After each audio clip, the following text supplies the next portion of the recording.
Well, ladies and gentlemen, we have yet another article about Sweet Baby Inc. and the whole Gamergate 2.0 nonsense that's going on right now. And you know what? I find it very interesting that all of these websites are doing a multitude of things, but it usually falls in two camps. You have one site like Kotaku that is basically trying to run damage control for Sweet Baby Inc. And then you have another site like this article from Bounding Into Comics that's trying to downplay Sweet Baby Inc. and trying to talk about the greater picture.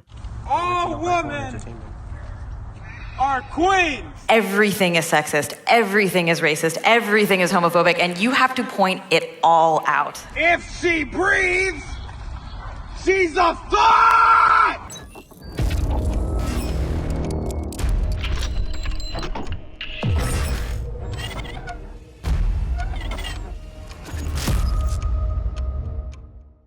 Now, I understand both perspectives, and I know why Kotaku did what they did. I know why IGN's going to eventually do what they did. I also know what Bounding Into Comics is trying to say. But the problem is, this headline, I just have an issue with it. It says, opinion, Sweet Baby Inc. is not an all-powerful DEI supervillain. There is symptom of a larger problem.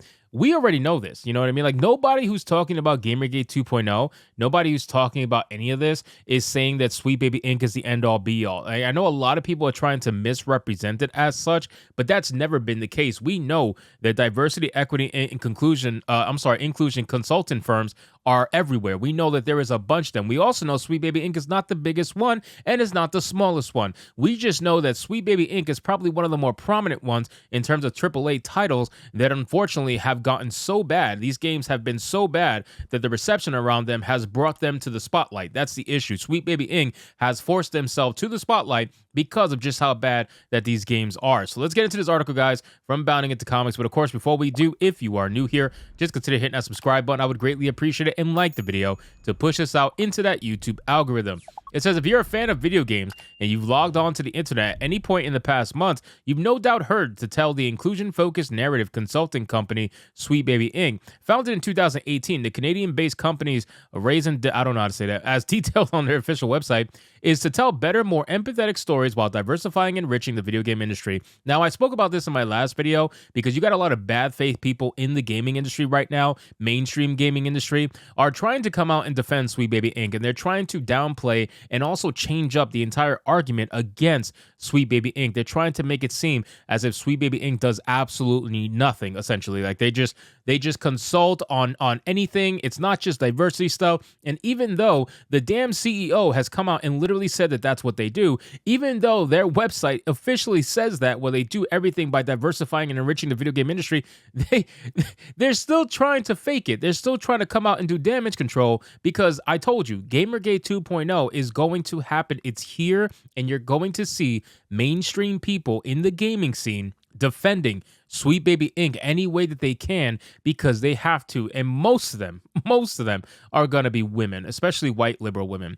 It says, we believe that representation is key to connecting players and audiences, and we offer a few ways to help your team and project gain the perspective needed to make it happen. The company asserts in their mission statements, we're part of an inclusive and knowledgeable community of diverse consultants able to cover a wide range of cultural and sensitivity topics. Our approach leads with the creation of joy in marginalized players and seeks to be additive rather than strictly corrective. It's none of those things, by the way. Like, that entire mission statement is literally none of those things. Like, I'll put it to you like this. If a dev goes to Sweet Baby Inc. and says, hey, we have a narrative problem, is there anything that you can look over to maybe add that would be better for the overall narrative of the game? Sweet Baby Inc. will take that, look at it, and say, okay, let's add a black guy. Let's add a tranny. Like that's basically what they do. They don't go that much farther than that. And you know it's true because the CEO has come out and said so herself. She said so in that 30-minute convention in 2019. She explained all of this, that's exactly what they do. It doesn't matter what it is. She'll just say add a black guy, add a tranny. It's like that joke from South Park. It says, but despite being relatively young, only 6 years old at the time of this writing, Sweet Baby Inc. has already been tapped by some of the biggest studios in the entire industry. We already know that. We already know what games that they worked on. Then Sweet Baby Inc. first came to widespread attention in 2023 when their attachment of Spider-Man's latest digital adventure was uncovered by players scouring through the game's credits in search of a possible explanation for its abundance of ham-fisted and performatively progressive narrative decisions, which included canonizing its version of Black Cat as bisexual, having Peter fully hand off his identity to Miles, and ensuring that absolutely zero police NPCs are ever actually seen in-game. I didn't even know that. I didn't even know that. Are you serious right now? 0 police NPCs are never actually seen in the game. Wow. Wow, that's really progressive. Ever since then, the companies, and not surprising, I'm sure that they hide the black, I'm sure that they hide the police officers when you're playing as only Miles Morales. Ever since then, the company's work has been subject to a massive amount of scrutiny and criticism, which it should be, with players regularly decrying their involvement or potential involvement in any given title out of fear that they would attempt to overwrite its narrative with socio-political lecturing. One player even went so far as to begin a Steam curator list with the specific intent of warning others regarding which specific titles the company had a hand in. Now, I don't understand why they're not mentioning Kabrutus here. Like, I feel like that's a little bad. Like, you should absolutely mention Kabrutus. Like, if you're mentioning Sweet Baby Inc., then you should mention the person trying to combat them. Like, you're choosing not to mention him, and you're choosing to not even like mention the name of the page. That's very bad faith. The name of the person is Kabrutus Rambo. He runs a page called Sweet Baby Inc. Detective for those watching this video who might be curious, since Bounding in the Comics didn't want to do their job and actually put it into the article. At least I didn't see anyway. It says, though most of the criticism is well-deserved, there's one particularly absurd narrative that has risen to the top of the discourse in recent weeks, from individual players to trusted YouTubers to media outlets. Much of the conversation around Sweet Baby Inc. has taken to framing the company as an all-powerful, omnipotent boogeyman responsible for the Western video game industry's ever-growing deference to the concepts of no, absolutely not. I don't know of anybody that's doing that.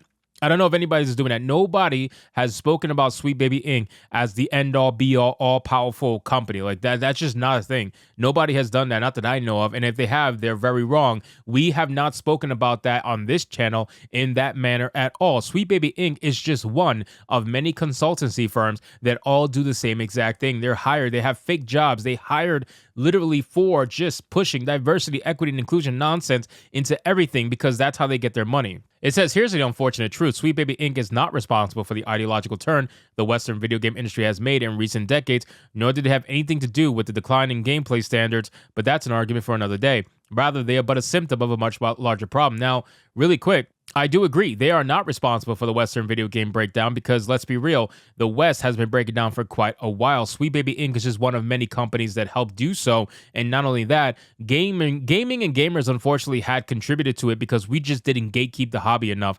Gaming went mainstream, and once it went mainstream, all the bad faith actors have put their way into the gaming scene.